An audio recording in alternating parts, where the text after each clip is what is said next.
আপনার target achieve করার তাইলে সেই সূত্রগুলো কি যেটা বর্তমানে এসআররা কাজে লাগাইতে পারে এরকম? আমি যখন প্রথম দায়িত্ব পালন করতে যাই, আমার যিনি বস ছিলেন ওনাকে আমি বলেছিলাম যে আমি তো টিএসএম হতে চাই।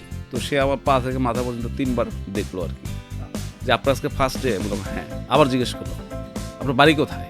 মানে সে আমাকে মনে করতেছে যে আমি পাগল, এরকম। বিশ্বাস করতে পারছে না হ্যাঁ। আর কি। ওকে। তো তারপরে বললো ঠিক আছে, আপনি আপনার খাতাটা দেন, ডায়েরিটা দেন। 1 নম্বরে লিখলো আপনার রুটে যত দোকান আছে সব দোকানে কমপক্ষে 3টা করে আইটেম থাকতে হবে।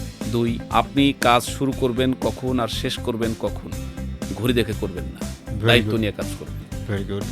3 নাম্বার হচ্ছে সৎ থাকবেন। আমি কিন্তু আর কিছু চিন্তা করি নাই।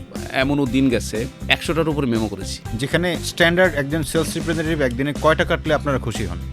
40 টাকা তো খুশি হই। 40টা কাটলে খুশি হন, সেখানে আপনি 100টা বন্ধ 100টা করেছেন। বন্ধ করেছি। ওকে। এবং এইটা করতে গিয়ে কাজ কিন্তু 8:30 9টাও বেজে গেছে কোনো দিন। মজার ব্যাপার হচ্ছে যে কোনো রুটে দোকান থাকতো 70টা, কিন্তু আমি মেমো করতাম 100টা। খুবই মিস্টেরিয়াস। 70টা দোকান কিন্তু ম্যামো 100 কিভাবে সম্ভব? এটা কিন্তু দারুণ। আমি যখন যাইতাম কাগজে কলমে সত্যি রুটের দোকান হয়তো 70টাই ছিল। তো আমি এই 70টার মধ্যে অনেক ট্রাই করতাম, 70টা কিন্তু মেমো হইতো না। ওখান থেকে হয়তো 50টা হইতো, 20টা মিস হইতো। কিন্তু এমন কিছু দোকানকে আমি দোকান মনে করতাম যেগুলো আসলে দোকান না। যেমন আপনি হয়তো বা মুদি মাল বিক্রি করেন, তো যে কোনো একটা ছোট হয়তো বা চায়ের দোকানও একদম মুদি আইটেম বিক্রি করে আপনি সেখানেও কিচ্ছু না, শুধু চা বিক্রি করতেছে আর কিচ্ছু নাই তার কাছে, নাথিং এনিথিং। ওর কাছে গেছি, বোঝাইছি, কারণ ও তো কোনোদিন একজন সেলসম্যানের স্পর্শ পায় না, সংস্পর্শে কেউ আসে না। ওকে যখন 2 মিনিট পড়াইছি পড়ে গেছে। তো ওকে খুব অল্প সংখ্যক টাকার একটা প্রোডাক্ট প্রথম বোঝানোর পরে যে ভাই এই যে 30 টাকা 40 টাকা 50 টাকার একটা প্রোডাক্ট দিলাম, এটা রাখেন, বিক্রি হলে আমি আবার আসবো, আপনার এত টাকা লাভ হবে। এটার পাশাপাশি একটা অতিরিক্ত বিজনেস, চা বিক্রি করলেন, কেউ যদি খাইলো না খাইলো নাই, আমি তো আসতেছি।